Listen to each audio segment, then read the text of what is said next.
পুরস্কার বিতরণ অনুষ্ঠানে সম্মানিত সভাপতি আমার ছোট ভাই প্রিন্সিপাল নাজিম হোসেন সাহেব এবং এই প্রতিষ্ঠানের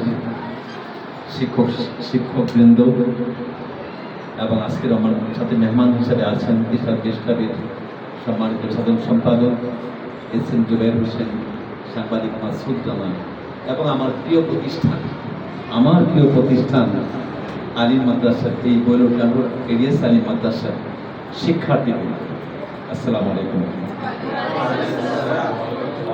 আসলে বক্তব্য যা দেওয়া ইতিমধ্যেই হয়ে গেছে, আমার ওই জুবায়ের সমস্ত বক্তব্য রেখে গেছে, আর পুনরাবৃত্তি করার সুযোগ নেই। যেগুলো হয়েছে এগুলো আমল করতে পারলেই হইল।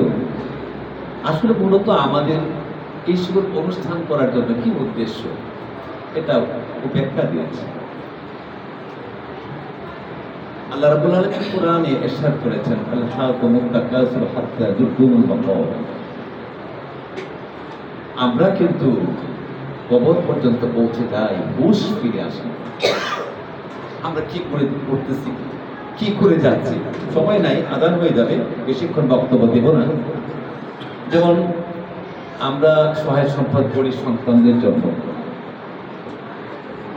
আমার স্ত্রীর জন্য, আমার স্ত্রী এবং সন্তান যেন সুখে থাকে, বিশাল বিশাল বাড়ি গাড়ি এগুলো করতে পারে।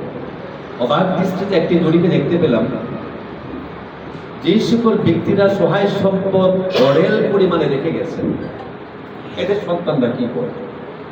এদের সন্তানরা ড্রাগ এডিক্টেড। এদের সন্তান এবং তার স্ত্রীগণরা বলে, আপনি একটু দয়া করে ওই কি আশ্রয় বলে বৃদ্ধাশ্রমে চলে যান, তারাই পাঠায়। আমাদের গরিব মানুষগুলো পাঠায় না, যারা গরিব মানুষ তাদের পিতা মাতাকে পাঠায় না, পাঠায় গরিব মানুষ। আর দেখা যায় মাঝখানে একটা প্রজন্মকে ধ্বংস করে দিয়ে গেছে আমাদের ফ্যামিলি প্ল্যানিং। এই ফ্যামিলি প্ল্যানিং একটি প্রজন্ম কি করেছে, যে একজন সন্তান